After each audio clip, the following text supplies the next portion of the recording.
আজ ক্যান্ডেলকে ডিমোল্ড করবো এয়ারে, মানে মাটিতে ফাটিতে রেখে নয়, এরকম রাস্তায় দাঁড়িয়ে দাঁড়িয়ে। আবার ভয়ের কিছু নেই বলেছি, ভয়ের কিছু নেই। ভেতরে আছে, ভাঙবে না। ভাঙবে না তো কি আছে, দাঁড়িয়ে দাঁড়িয়ে বের করবো দুই ভাই। এটা কিন্তু খুব স্বাভাবিক, মানে এক্ষুনি বানিয়েছি আমরা। ভেঙে যাবে কিন্তু, ভেঙে যাক কিরকম ভাবে ভাঙে দেখি। কালারটা কিন্তু খুব সুন্দর রে।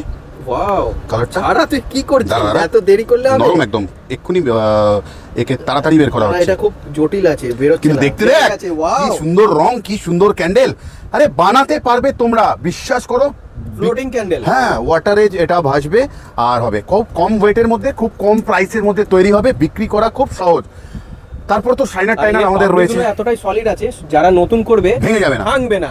ভাঙবেই বা কেন? দেওয়া থাকছে তো জি ব্যাগ, দেওয়া থাকছে অয়েল স্প্রে, এসেন্স বুস্টার। গন্ধটা দেখতো ভালো এসছে কিনা? হ্যাঁ, আমি শুকলাম প্রথমে। আমি তো এর মধ্যেও গন্ধ পাচ্ছি, অসাধারণ সুন্দর। তোমাদের মতন সুন্দর, তোমাদের মতন সুন্দর, আমার ভালোবাসার প্রত্যেকটা মানুষের মতন। এটা কি সেন্ট ইউজ হয়েছে রে? এটা অ্যাকোয়া।